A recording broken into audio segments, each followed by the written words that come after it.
Greetings, dear subscribers and casual listeners of my channel. The Battle of Hogwarts is truly a pivotal moment in the entire history of magic. On this day, the wizarding world remembers many things and many people. But sometimes we forget those whose stories often remain in the background. That is why today I want to reflect with you on whether Lavender Brown died during the Battle of Hogwarts. Interestingly, this question arose because we were never explicitly told what happened to Lavender after the fateful events described in the story. According to the film version of this episode, Lavender did indeed die. This information is confirmed by Jessie Cave, who played Lavender Brown in the films.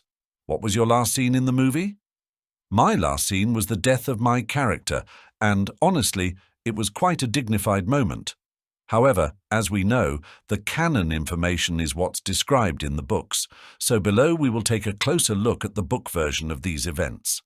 For now, I'll add that the filmmakers likely presented this moment in the movie so that the audience could decide or imagine for themselves whether Lavender survived.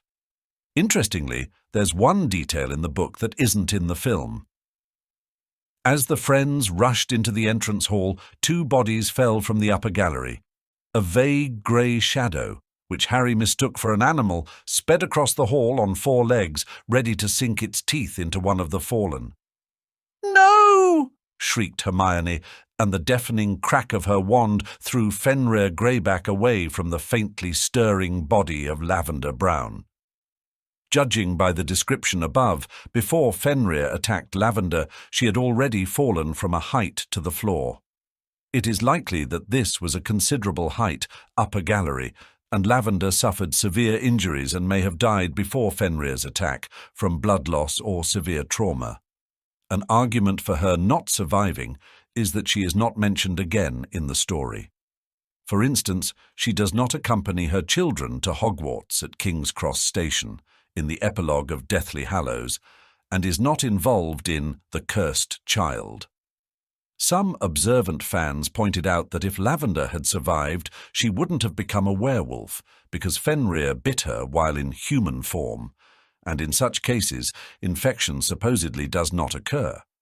If we look at Pottermore, Wizarding World, we find the information that Lavender Brown is presumed dead 2 May 1998, meaning her presumed date of death is May 2, 1998. There is a theory that J.K. Rowling, since so many familiar characters died in the Battle of Hogwarts, decided not to increase this list, leaving the final word to the reader. Thus, each of us has a chance to interpret this moment in our own way and decide whether Lavender survived or not.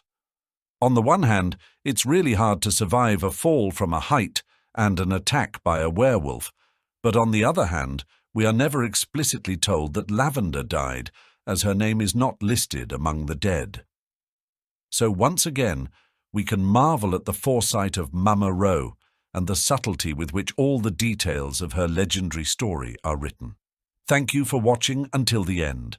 I hope this means you found it interesting, and if so, don't forget to like, share your opinion in the comments, and subscribe to the channel.